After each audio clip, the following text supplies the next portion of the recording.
led by our returning diplomat from Germany. Pledge allegiance to the flag of the United States of America and to the republic for which it stands, one nation, under God, indivisible, with liberty and justice for all.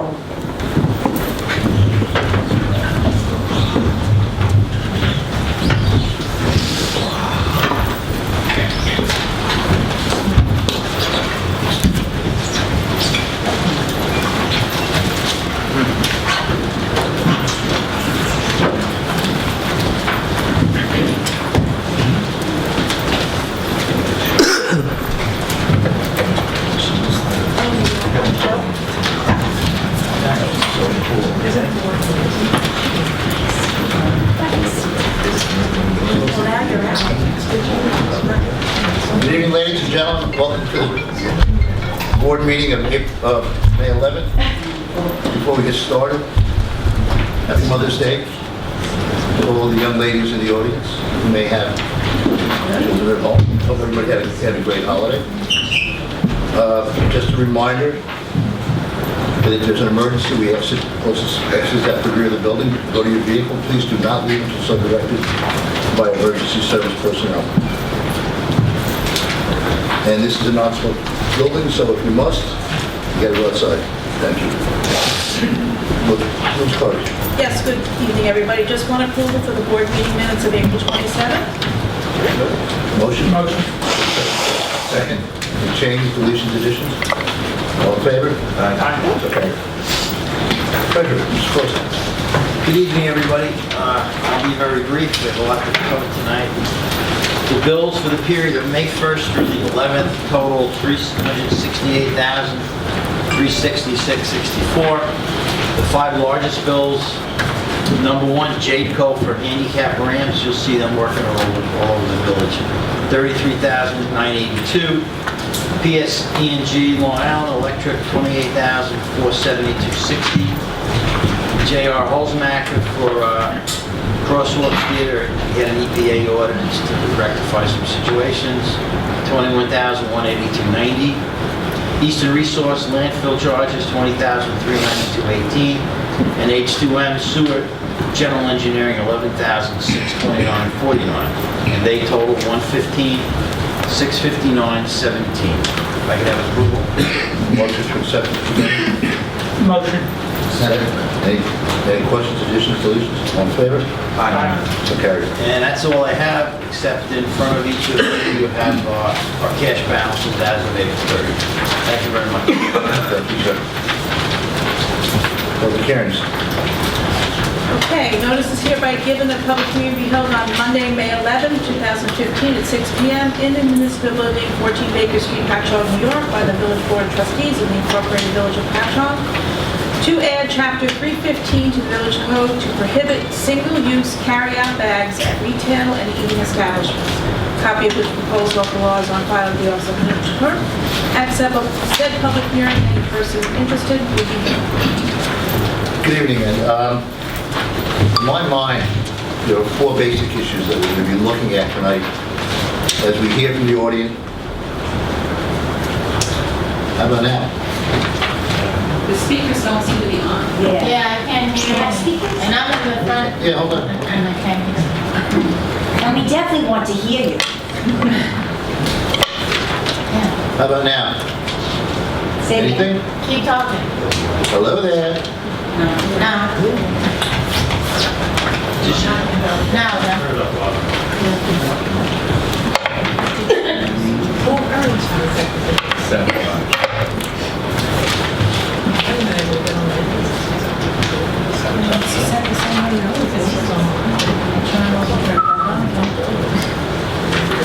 It could be because the air back there is blowing. I can turn the air off. What? I don't think that's from the air.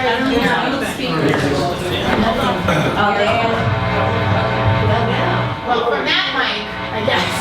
No, I just, it should be fine now. But now there's a buzz. Yeah. No, we don't hear you, we hear the buzz. Maybe it's... Hello there, Earth. Did a big cake over.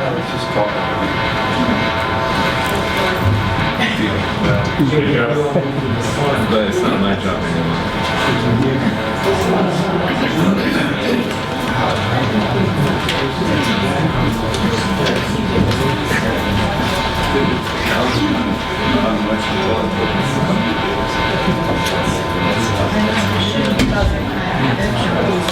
Sorry.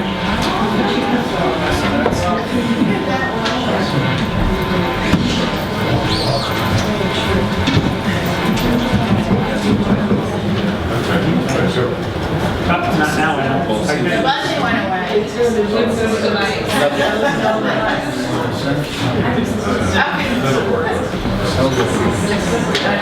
One, two, three, four, five.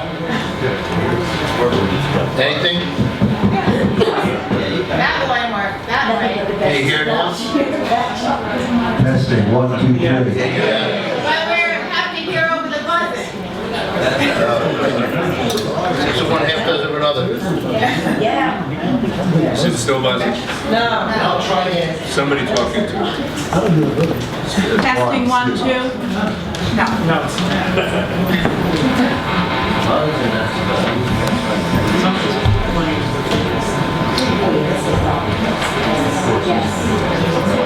Never happened before, ever.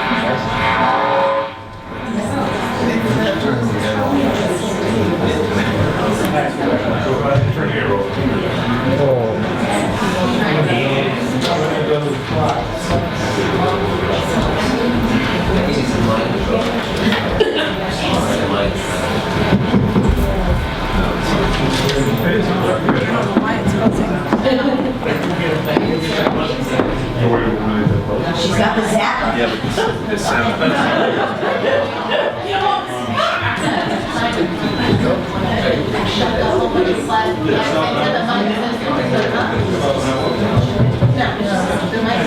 Anything?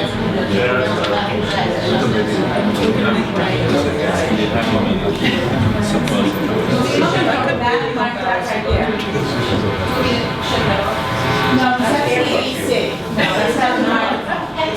It's this up here, it's the problem. It was a personal tool.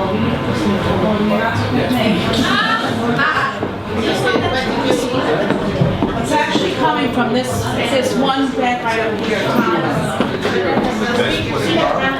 It's the speaker up here that's the problem. So we need to One speaker is bad? yeah, from the back corner right there, right by the unit on the wall.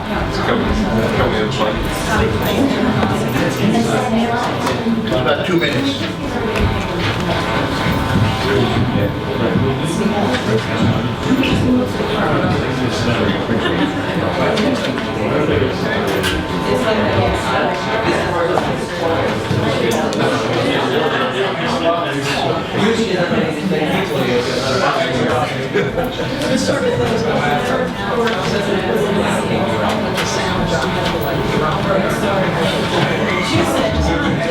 How about now, anything?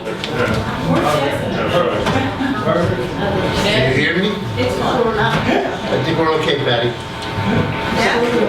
A little buzz back there. Okay, that's now. Is it okay? Yes, it is. Hello? Let's go. Are you here, Adrienne? Adrienne, hand up. Let's stand up and talk. Okay.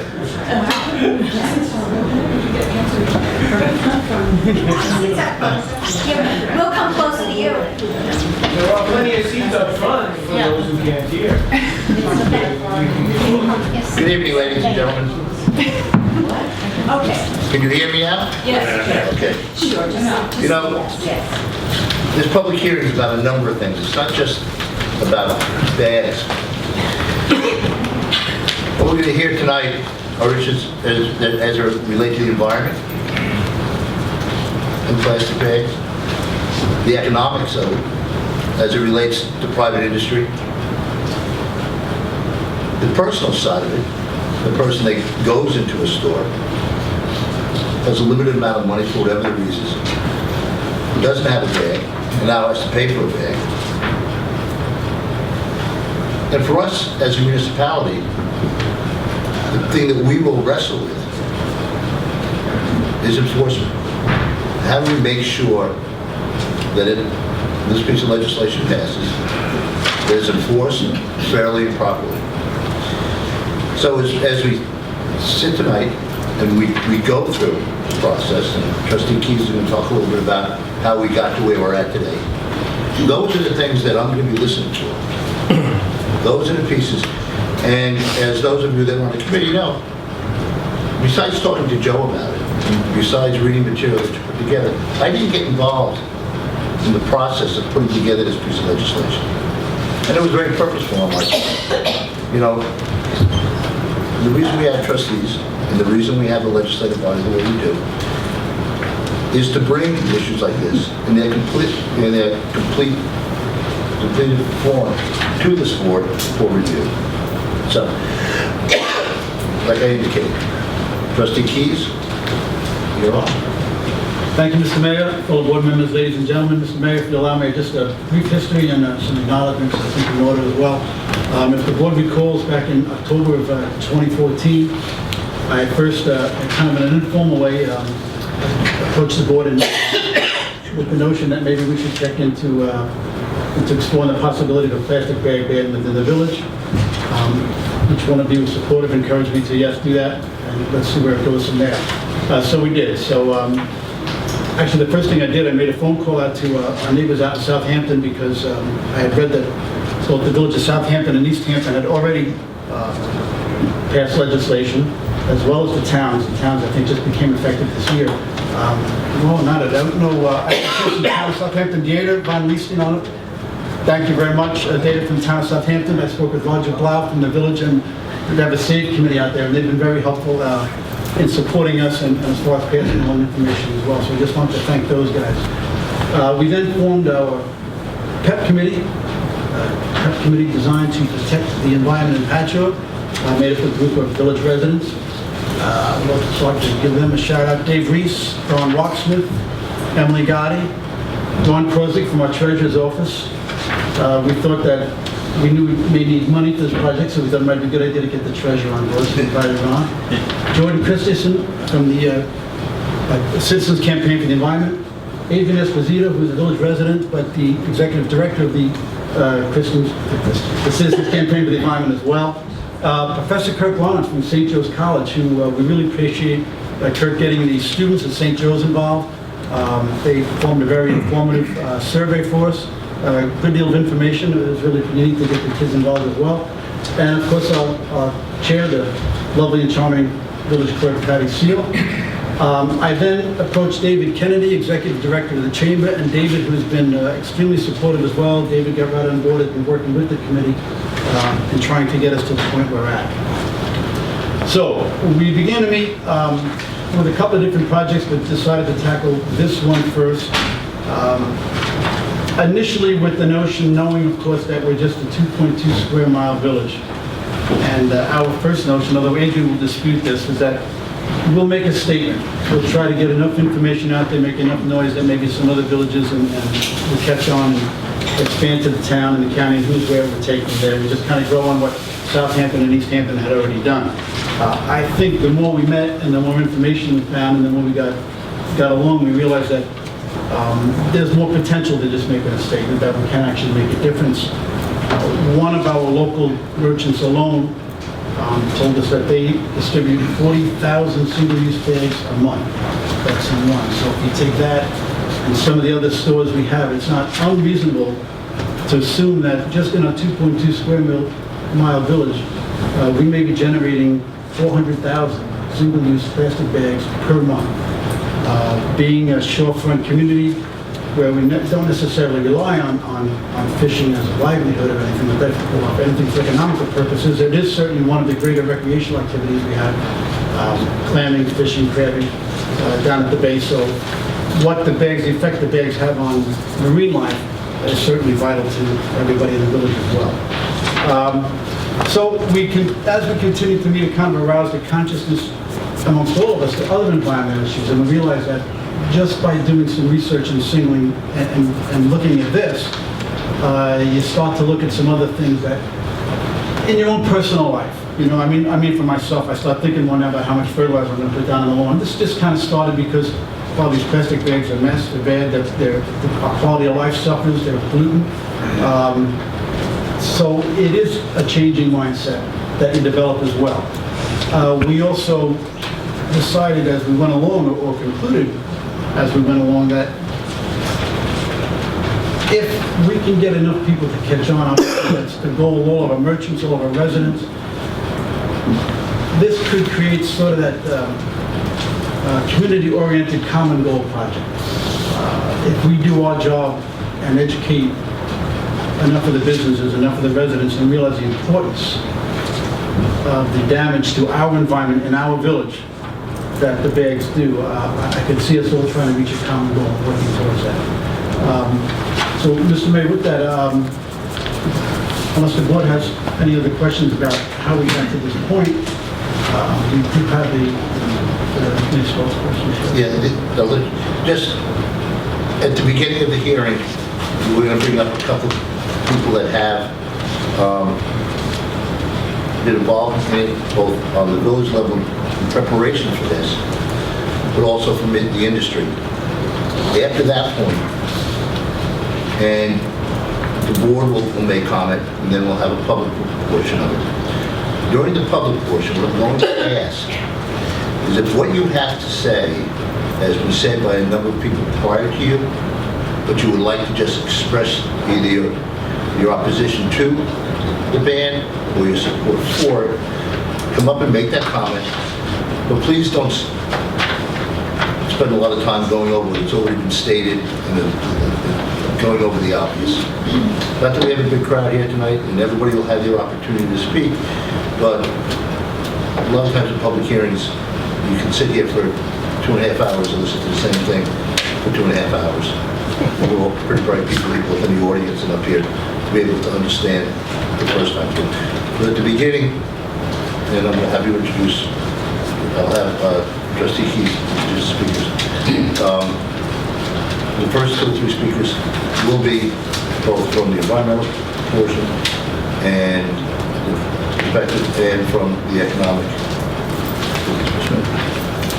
Before I do that, I do want to clarify one other thing too, because it's just an issue that kind of continually comes up about what this law is actually saying. We're not advocating the substitution of paper for plastic, by the way. This is a ban on single-use bags.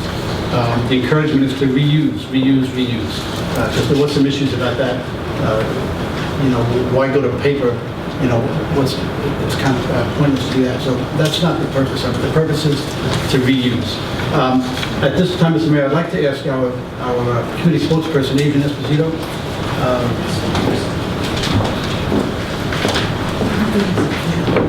Okay, I have some packets for the trustees. I'm not sure we have enough. You may have to share. I understand you're very good at that. So you don't want to waste paper. I don't want to waste paper, that's what I meant. There's 6 of them, so if you can handle the paper.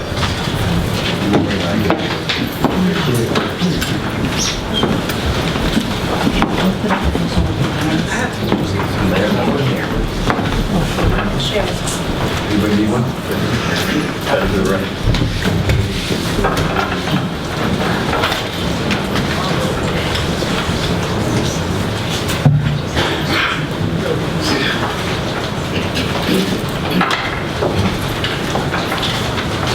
Okay, just wanted to wait till you had those in your hand. Can you hear me okay?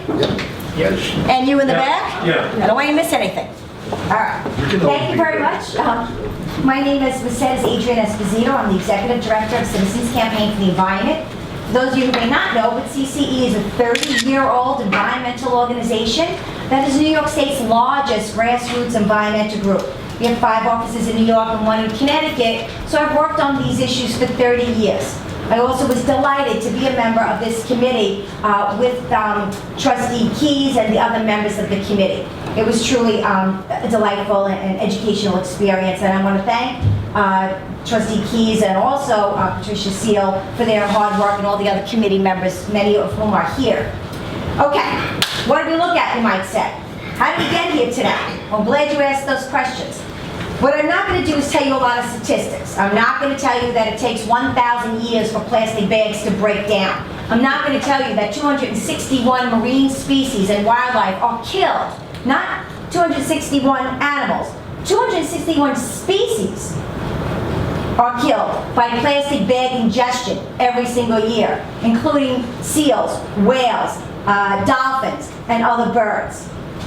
I'm not going to tell you that between 500 billion and 1 trillion plastic bags are used globally every year, according to the United States EPA. I'm not going to tell you that 200,000 plastic bags go into our landfills every hour and stay there for 1,000 years. So we can take those societal issues, but let's not. Let's talk about Patchogue. All right? Why are we here for Patchogue? That's who you elected to govern. Do we have a plastic bag problem in Patchogue? Why should we do this? Number one is we are a village by the sea. So we have a responsibility to be good stewards and guardians of those bays and those waters. And when plastic bags flow off the land into the sea, they end up in our oceans, killing those marine species that we talked about earlier. Number two is I will have some photos for you. You have them in your packets, and we wanted to blow up a couple. Okay, these photos are plastic bags in our village. We do have a plastic bag problem. I think we've stopped seeing them. The first one that you guys have, that was taken yesterday. That's on Bay Avenue. Now I know Bay Avenue's half in the village and half out. This blew back and forth across the street though, couldn't make up its mind. The second one you have, you could see, that's the parking lot for the Emporium. You see that? That's in the village, that plastic bag, that's getting ready to blow into the sea. Second one.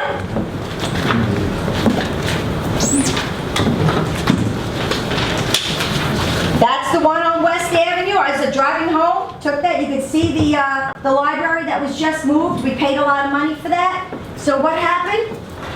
We got plastic pollution, plastic bag pollution, right there.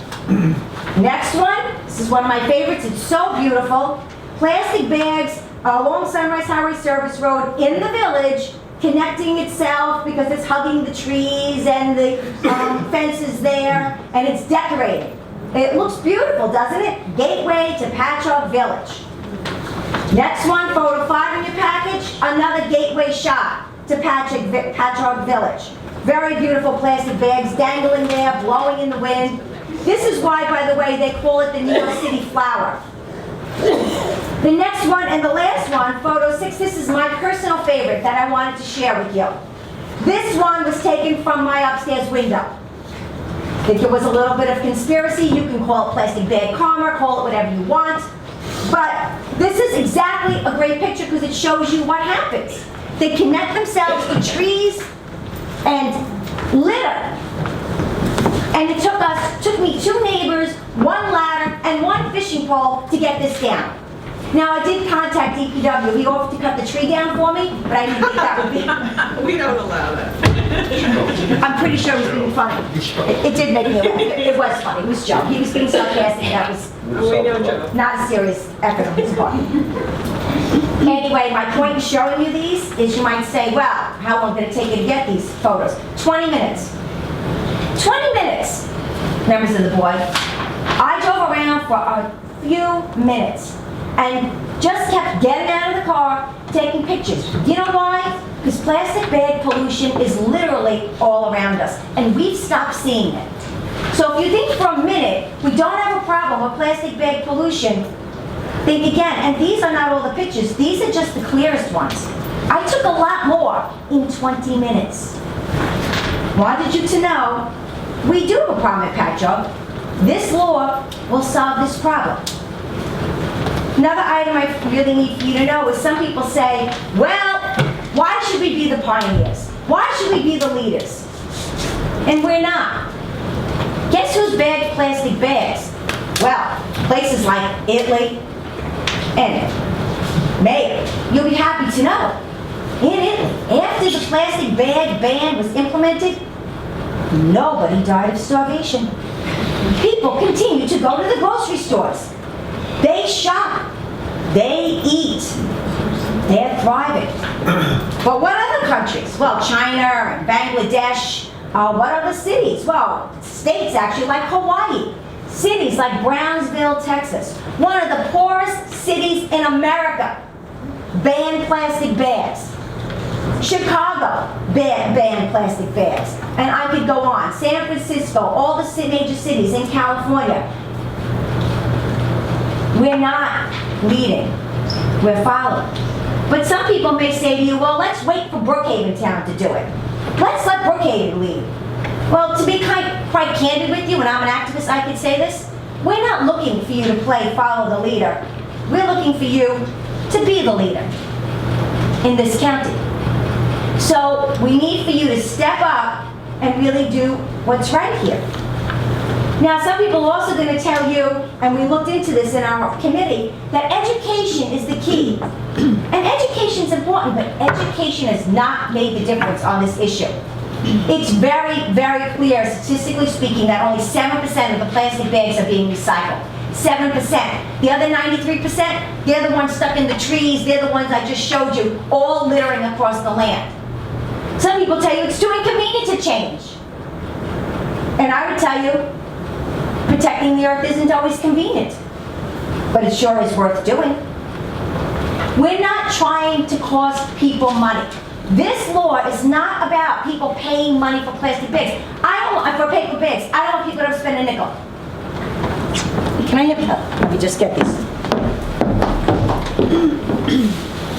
The plastic bags are not free. It's a myth. We pay for these. They cost 1.5 cents for the grocery store. That 1.5 cents is in your cost of groceries.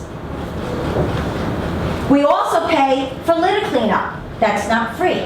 We also pay when these clog the storm drains, and we have localized flooding, something we know a lot about here at Patchogue. We pay over and over and over again for these plastic bags. It's not free. There's many hidden real costs to manufacturing, distribution, cleanup, and dissemination of these bags. So what we want to do is change public behavior.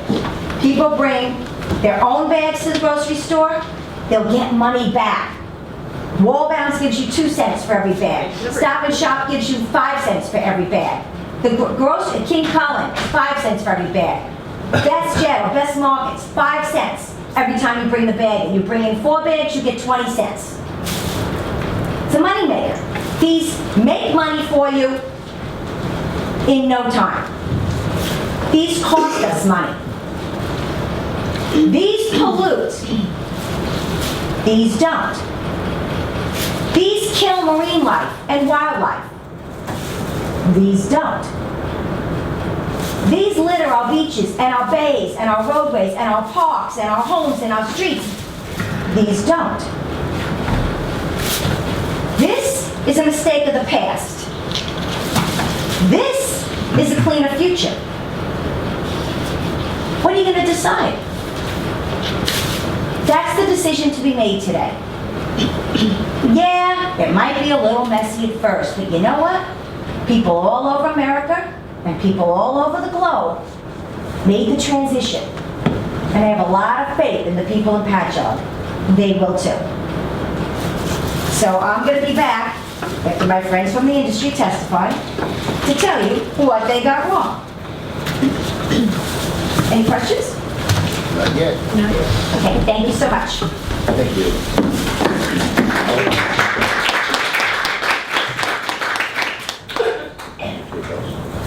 I'd also like to ask now we have Jay Pelz, Food Industry Alliance.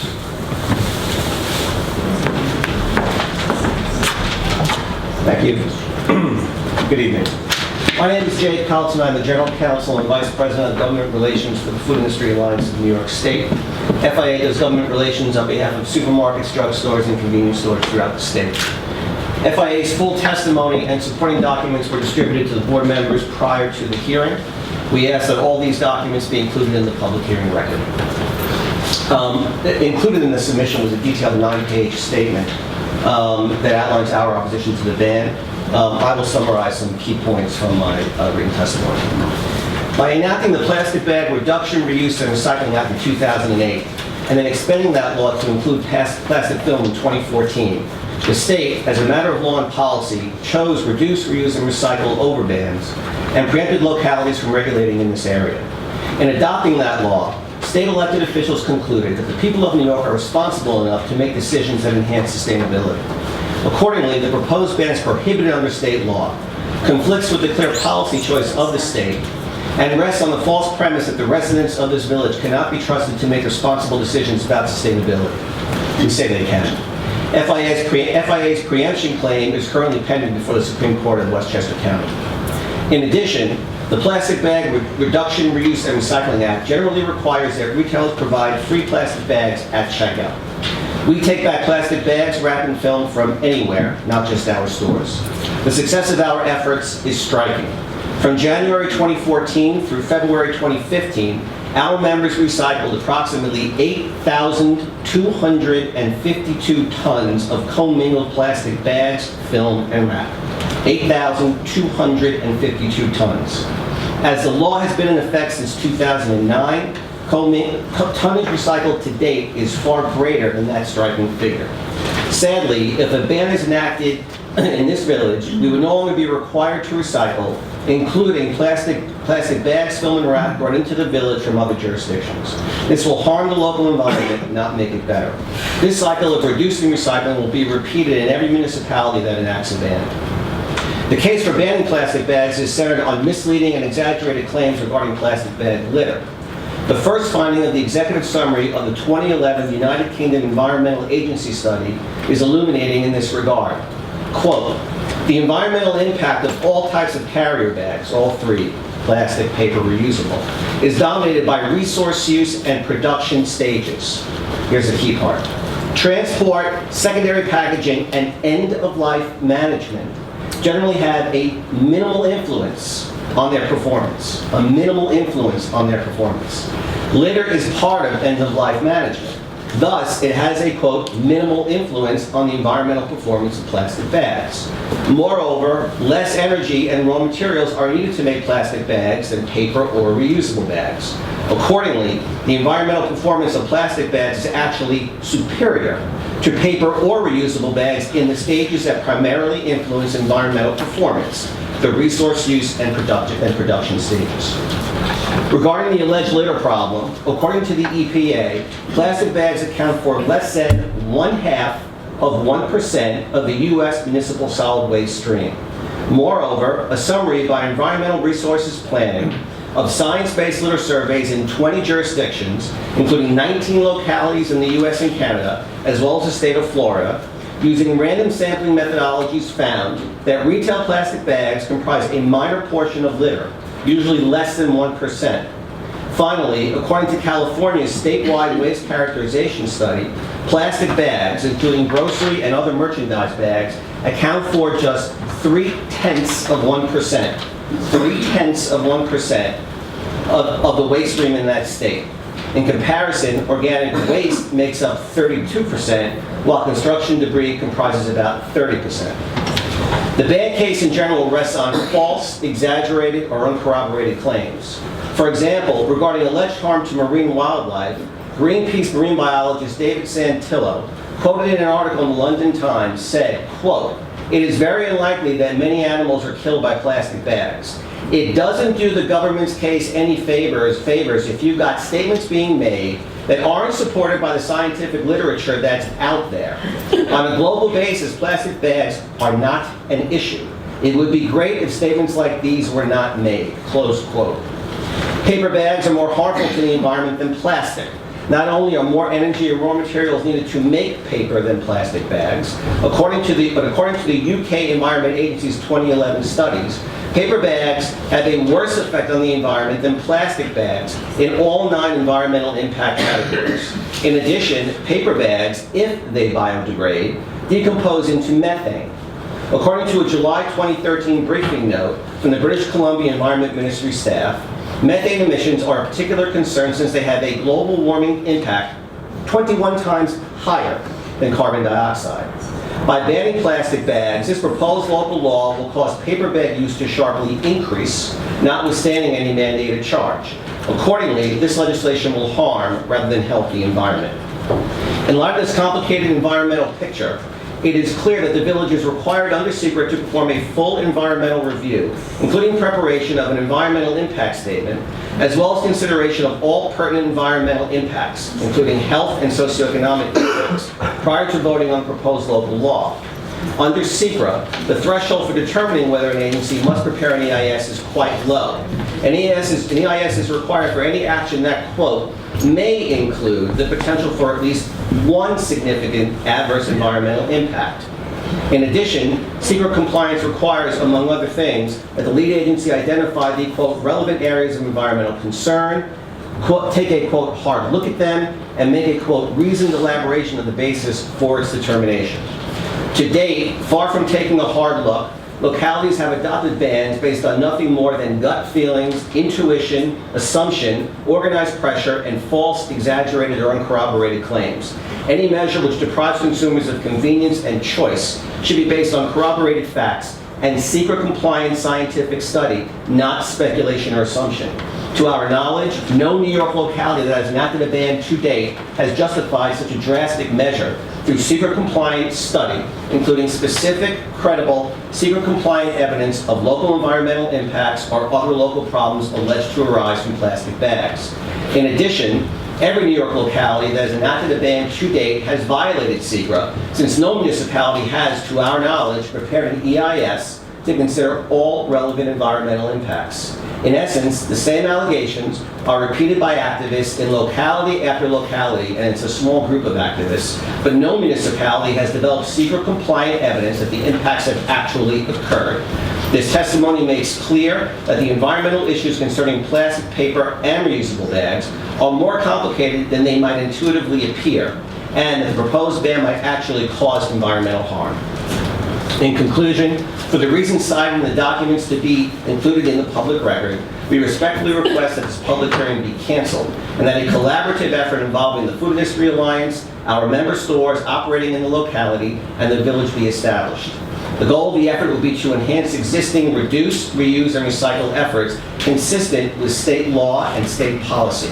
Should you choose to move forward with consideration of the proposed local law, SECRA compliance cannot occur without a full environmental review, including preparation of an EIS, as well as consideration of all pertinent environmental impacts, including health and socioeconomic impacts, prior to a vote on the proposed local law. Thank you for your time and attention to the Food Industry Alliance's concerns, and I'd be happy to answer any questions you might have. I also have testimony in opposition from the owner of the local Bravo store in town, and from Krasdale Supermarkets, which supplies Bravo. So I wanted to hand those in for inclusion in the public record.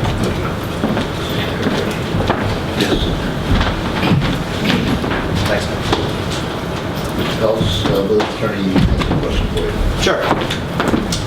On the, I'm going to ask Mrs. Esposito the same thing, so you're on deck for ready for the question. On Article 27, Environmental Conservation Law, I will admit that that is something that we are grappling with from a legal perspective, and Section 27-2713 on preemption.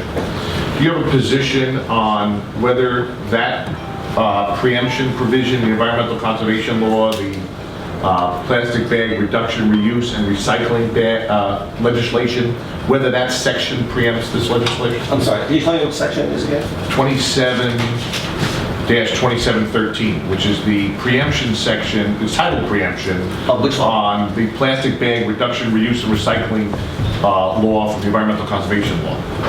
Right, so you're talking about the plastic bag reduction, reuse, recycling act? Yes. Okay, and I'm sorry, could you just repeat the question? There's a preemption section, 27- it's entitled preemption, 27-2713. Right. And it's referenced in your testimony. Ms. Esposito brought it up on whether it was not preempted. Right. And it is a question that we are grappling with as a board, Right. whether that specific section Right. preempts the legislation proposed Right, by the sure it bill. does. And I want to get your perspective on it. Sure, the reason why I asked is because it's in my written testimony. So it preempts, quote, all matters pertaining to plastic bag recycling. So clearly the goal of the ban movement is to banish plastic bags from the state. So by definition, once you do that, The approach clearly chosen by the state in that state law is gutted. It's eviscerated. It disappears. You can't recycle plastic bags in any meaningful way if nobody's giving them out. So it's in direct conflict with the text of the statute, the plain meaning of the statute, and the intent of the drafters.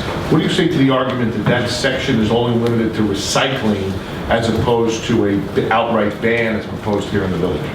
It's exclusive jurisdiction pertaining to all matters related to recycling. All matters, right?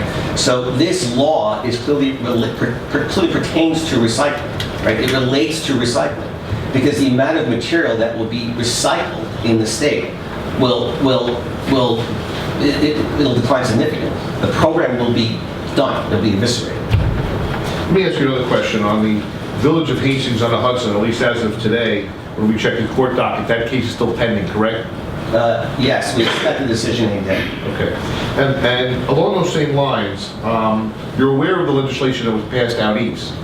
And did your industry testify in those hearings in East Hampton or Southampton, number one? And number two, do you have any plans, or did you plan to challenge the legislation that was adopted out east as you did in Village on the Hastings? Well, I testified at the public hearings in the Village of Sag Harbor, towns of East Hampton and Southampton. And your other question was whether we had or Had you, or do you have a plan to challenge their legislation? we don't discuss litigation plans publicly. You haven't yet, though? You haven't filed? We have not commenced litigation against any locality in Suffolk County to date. Thank you. Any other questions, Mr. Pelz? Thank you, sir. Thank you. Before Mr. I received an email today from Harry J. Jansen Sr. He's president of ShopRite, the Patchogue and the Hot Dog stores, and he asked that just be read into the record. I'm writing to you tonight about the vote tonight on banning plastic bags. 1, the ban affects the food industry most actually. 2, it will raise the cost of doing business, which will ultimately cost our customers. 3, supply costs represent about 1% cost to supermarkets, and bags are about 0.65% of the 1.0%. The supermarket industry works on one of the lowest net profits of any business, -1% net before taxes. With all the closed retail space, supermarkets in financial trouble, why would you make a decision like this? Why do we have to control retail business? The impact of this bill will have a devastating effect on supermarket profitability. Many supermarket chains are in trouble. Most supermarkets employ 150 to 250 associates, with 50% full-time with benefit packages. Once a ban on plastic is in place, and the cost and supply of paper bags will rise drastically. Also, why do we want to cut more trees? Surely the environment is a concern, but this is not the answer. I urge you and the board to please consider my thoughts before you vote, and to please vote no. Thanks for your consideration. Harry J. Jansen Sr., President Jansen Supermarkets, LLC, ShopRites in Patchogue and Hong Kong. Ms. Esposito.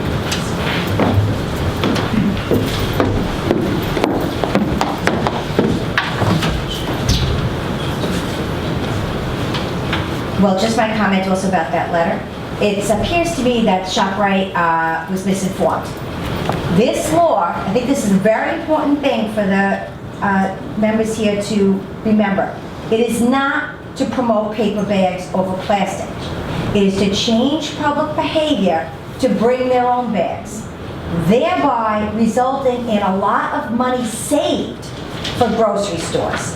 This is about saving grocery stores money. They also end up saving on floor space and storage space. They don't have to unload those bags anymore, transport them up to the front end. There's a lot of money saved by the stores. So, not quite sure where they got the misinformation from, but I also want you to know when Bravo first came on board, they supported this. They sat with our committee and they said, we're okay with this as long as there's a sign in the store. Then after they got contacted by our friends, they have a different position. So I think the right information is important information. You want an answer to the question about the current state law. I think it's important to note here the current state law is a dismal failure. The goal was, let's try education first and see if we can get plastic bags recycled. So that's why if you go to the grocery store or even CVS, you'll see those kind of silly small things where people are supposed to put their plastic bags in. That's where the number, about 7% of our plastic bags get recycled. People aren't doing it. It's not working. So it's very critical, I think, to remember that as you look into this.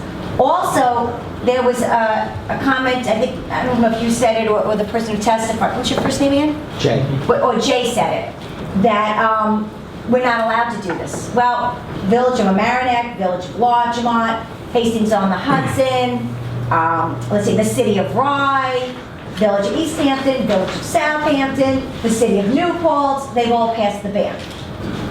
Including New York City, which is getting closer and closer. And their lawyers have looked at it and they feel perfectly comfortable in what they're doing. So, you know, I was in Albany when the food industry stopped a New York State bag ban, and instead the compromise was education. I was there.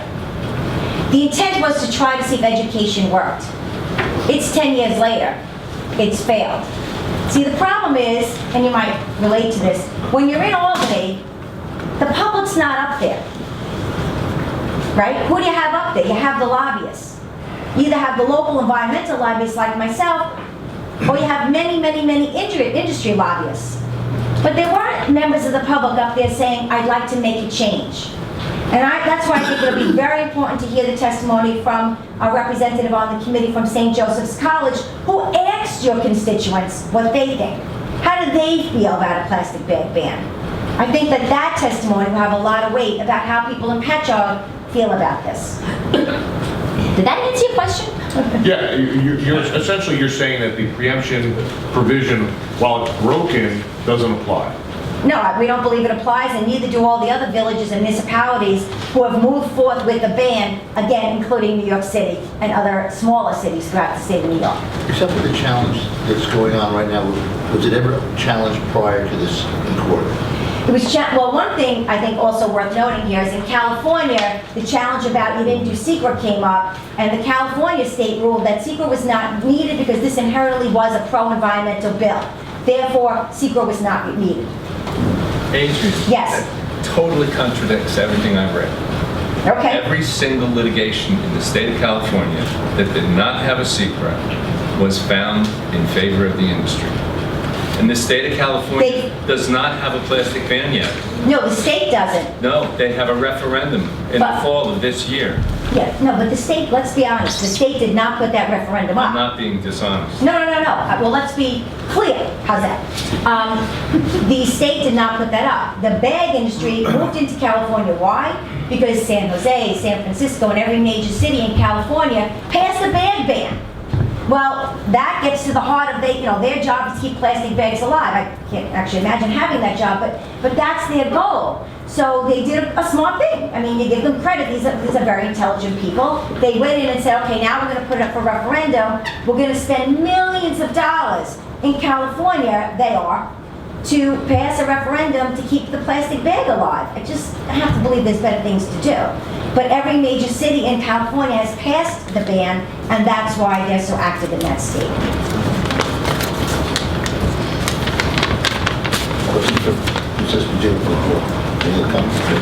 I'd like to ask a question of both of the representatives.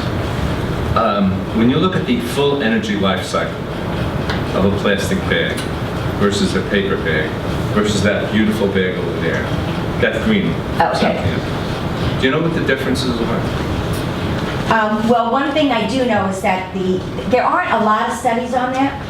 Right. But again, let me be clear that we're not advocating paper over plastic. And I believe your law doesn't do that either.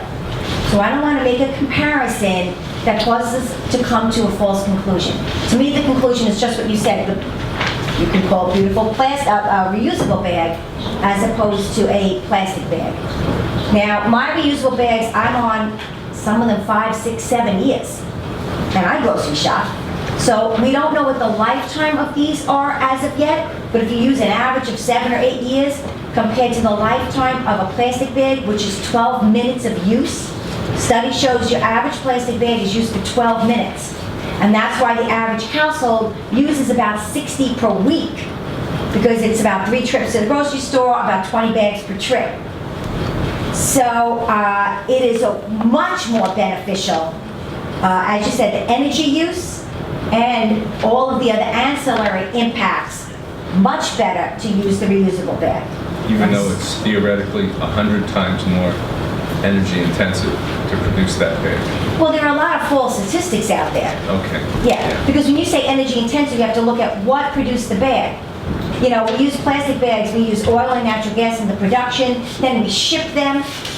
Lots of gasoline, lots of oil used in that. The transportation alone is huge.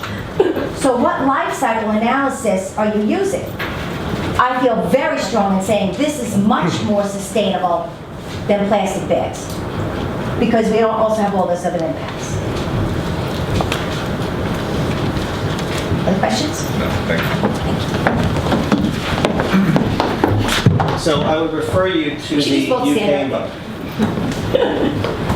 Sorry. I refer you to the UK Environment Agency study, which talks about the key determinants of the environmental performance. It's resource use and production.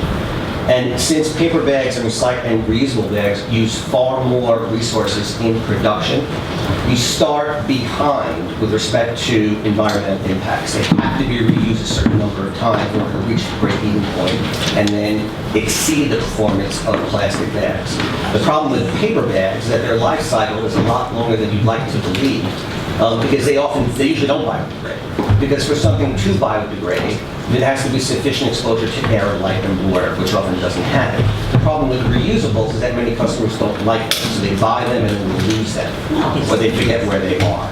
So it's a complicated picture. The problem with these laws is that no matter what the intentions are, paper bag use always surges after enactment relative to the legal framework before, because plastic bags are no longer available. But I want to address a few points that were raised by the prior speaker. Secret in California is very different from secret in New York, so any comparisons would be rough. And the fact that out of the thousands of localities in New York, about 10 or 12 have enacted a plastic bag ban doesn't mean that it's a valid legal exercise or a valid legal law, or it's not preempted, or there was secret compliance. All that means is that it wasn't challenged. So we're going to get some illumination on that from the Westchester Supreme Court. There was a reference made to a ban pending in New York City. It was a ban. It's not a ban anymore. The ban was stricken from the bill, and it is now a bill that requires a minimum fee of $10 to be charged on the sale of both plastic and paper bags, that with retailers keeping the money.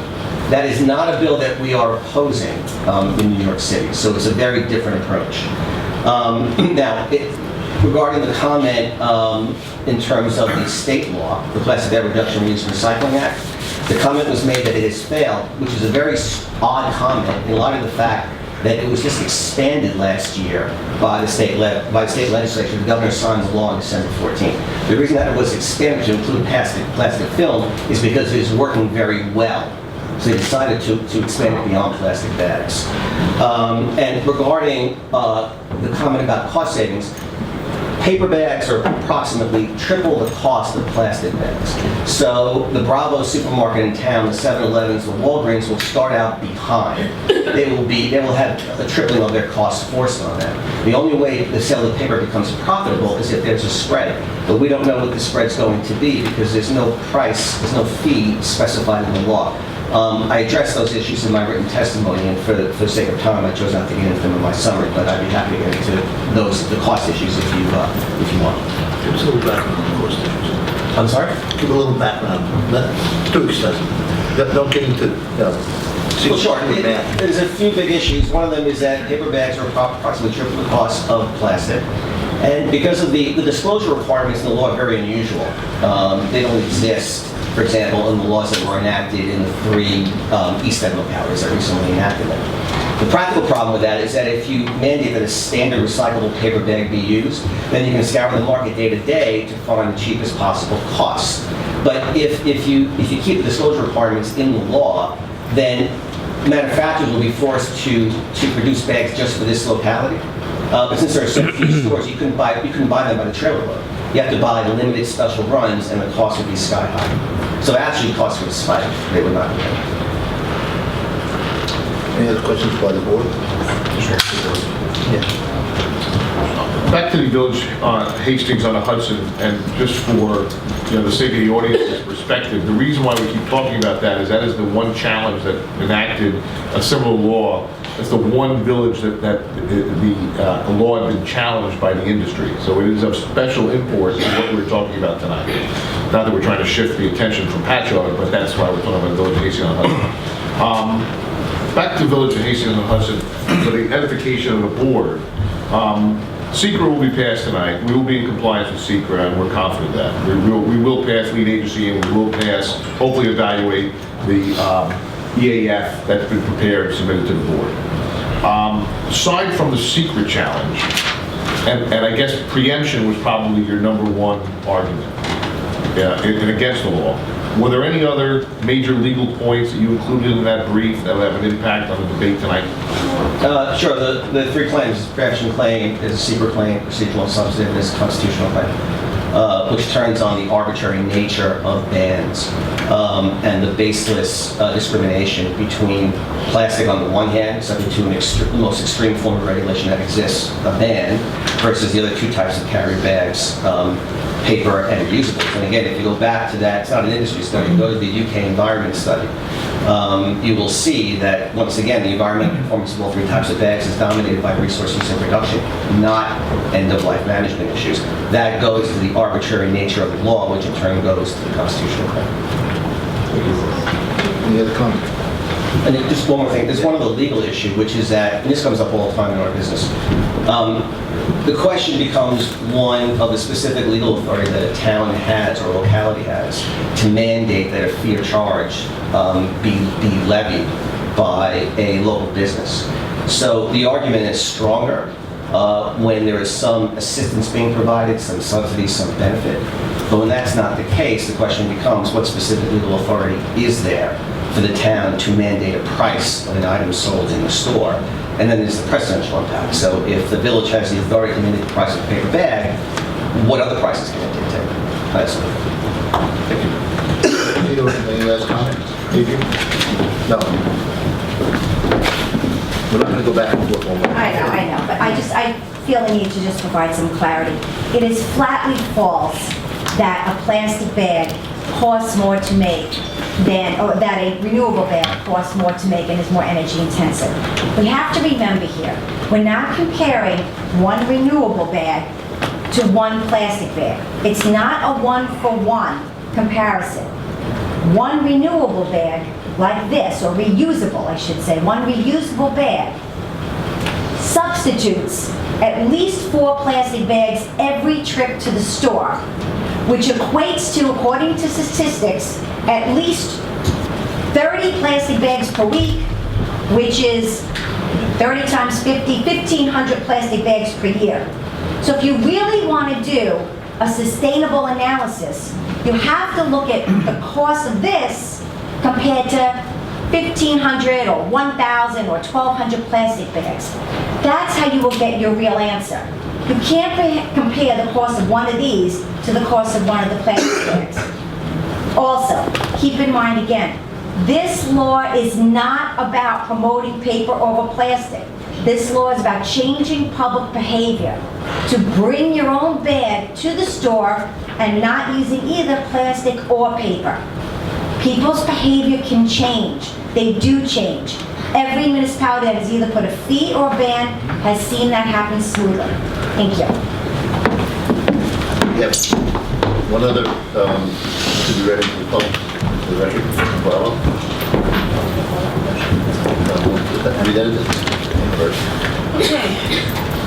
This is from Jose Padilla, owner of Bravo Supermarket in Patchogue. Good evening, my name is Jose Padilla, owner of Bravo Supermarket, Patchogue, New York. Our store is a minority-owned, family-run business serving the Patchogue community for 10 years. Over the years, we have strived to offer quality foods at the right price. However, operating costs continue to rise while competition increases as the economy continues to be weak. Our operating margins are very low. Survival becomes harder and harder every year. The proposed local law will be detrimental to our business and further challenge our ability to survive. We acknowledge the need to protect the environment and generally support the goal of improving sustainability. However, we believe the proposed local law will not help the environment and will increase our costs. This will make it more difficult to survive. We also believe that customers will leave our store to shop at stores that do provide plastic bags. The special bag and printing will make it impossible for us to purchase an inexpensive paper bag that complies with the law. The bag will be expensive to buy since it will only be printed for stores in the village. The slowing of checkout process to figure out the number of bags to be purchased will encourage customers to shop outside the village. Many of our customers are in the WIC and SNAP benefit programs. We have been advised that WIC and SNAP beneficiaries cannot pay for bags out of program benefits. This means that they will have to go out of pocket to pay for the bags or shop outside the village. Either way, low-income consumers are inconvenienced and incur greater costs. We ask that you cancel the public hearing and start a process where we can work with the village to come up with a better solution. Jose Garcia, owner of Bravo Supermarket. Any comments, further comments by the board?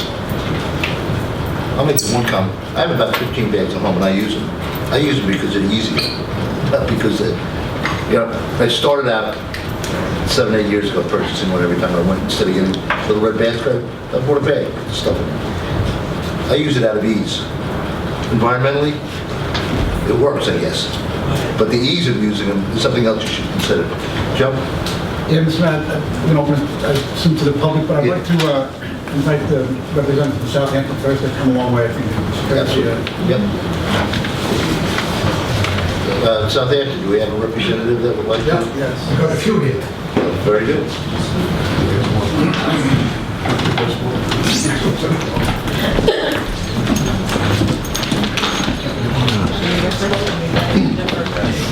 Now, just a comment before you get started. My wife works for the Southampton School District, but she drives out in the morning to the trade parade. So I know you have a long ride back, but not like hers. And you're going to be leaving about the same time she leaves. She gets there by 8:30. You're going to get, hopefully. We have better luck with that traffic in the direction. I think you're going to do well this evening. My name is Dieter from Lehsten. I'm the co-chair of the Southampton Sustainability Committee. And with me is my team member, Lynn Arthur.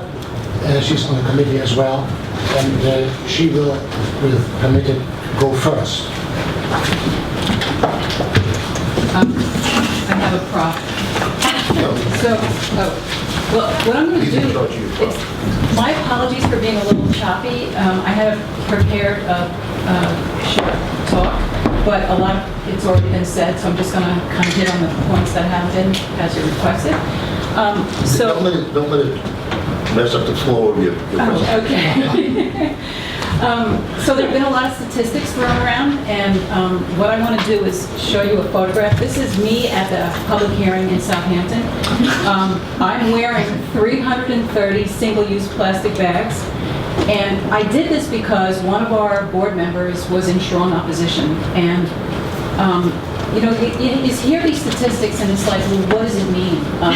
The EPA says that, as has been earlier quoted, that less than 10%, with all the education that's been done in the best circumstances, in the best villages and towns around the country, the best they've been able to do is about 10% on recycle. So what does 10% look like? 10% is 33 bags. Turn that around. Flip it around the other way. That's 330. 10% was one of my arms. So what I did in the meeting was I flipped it off. Yeah, the point of all of this is, you know, like cigarettes, seat belts, and oh, by the way, texting while driving. You know, this is a big lift. These things, we have great education programs that have gone on for years and years, but it just didn't cut it. So our position in Southampton was we really need legislation, and that's, you know, the reason why we're here. One of the reasons why we're here today. Now, are you with the village or the town? We're with the town. Okay. I'm on the town committee. Okay. And I'm going to skip over the rest of this, but you, Mayor Pontieri, you had a few questions at the beginning regarding merchants enforcement and I want to talk a little bit about the transition. Yes. So I'm on the transition team. I'm working directly with the supervisor's office, and I'd like to share with you some things for your consideration. So we talked to a lot of merchants. We did lots of, conversations with the major supermarket chains and the small guys like the liquor store, the drugstores, the fish, the guys who sell fish. And Dieter and I met with the farmers, in fact, just last week. And they all do complain about, it's a pain in the butt to kind of, the change is definitely a challenge. It is more costly through the transition. But what was interesting to me is where we were in opposition at the beginning, when we started down this path. And at our public hearing, in fact, Jay was sitting with several of the supermarket regional managers because, they were trying to, go for more education or some other method. But after the legislation passed, they're not working with us. And they've completely embraced this, and they've said, look, we've got to deal with this now, so let's work together, because we don't, the paper thing is more expensive for us, but we want reusable bags. So we've established this enormous public service announcement campaign, and some of our signage is over here. If you go to our website, we have a lot of content there that might be of value to you, frequently asked questions that we've kind of crafted based on the reaction of people in the community.